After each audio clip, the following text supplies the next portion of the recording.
لا الہ الا اللہ لا الہ الا اللہ. السلام علیکم ورحمتہ اللہ وبرکاتہ.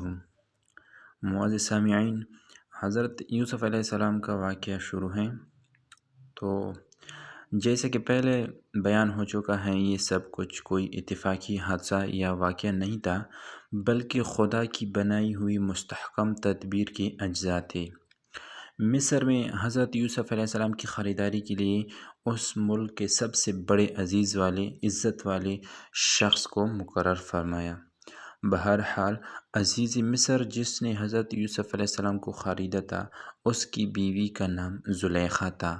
عزیز مصر نے یوسف علیہ السلام کو خریدنے کے بعد اپنی بیوی زلیخا کو ہدایت کی کہ ان کو اچھا ٹھکانہ دینا، عام غلاموں کی طرح نہ رکھنا، ان کی ضروریات کا اچھا انتظام کرنا.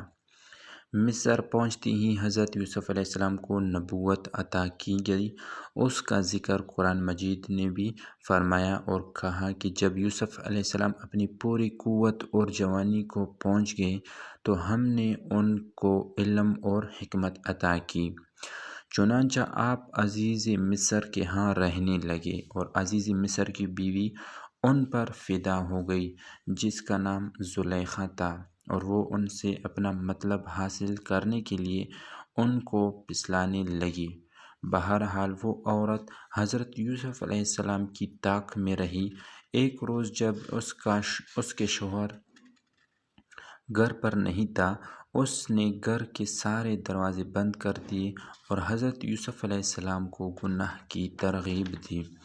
بہرحال عزیز مصر کی بیوی زلیخا جب حضرت یوسف علیہ السلام کے پیچھے پڑی، تب حضرت یوسف علیہ السلام دروازے کی جانب بھاگے تو زلیخا نے آپ کا پیچھا کیا.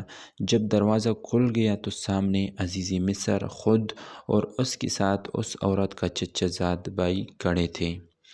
جو ہی وہ دونوں نظر آئے، عورت نے اپنا رخ بدل لیا، کیونکہ عورت ابھی عشق میں خام تھی، اس لیے وہ صحیح سالم کا کہنے پر قادر نہ ہوئی اور اصل حقیقت کو چھپانے کے لیے غیظ و غضب میں آ کر کہنے لگی، ایسے شخص کی سزا قید خانہ یا دردناک عذاب کے علاوہ اور کیا ہو سکتی ہے جو تیرے اہل خانہ کے ساتھ ارادہ بد رکھتا ہو.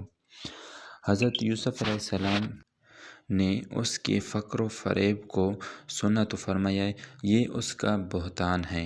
اصل حقیقت یہ ہے کہ خود اس نے میرے ساتھ ارادہ بد کیا، مگر میں کسی طرح نہ مانا اور بھاگ کر باہر نکلنا چاہا تھا کہ اس نے پیچھا کیا اور سامنے آپ نظر آ گئے تو اس نے یہ جھوٹ گھڑ لیا.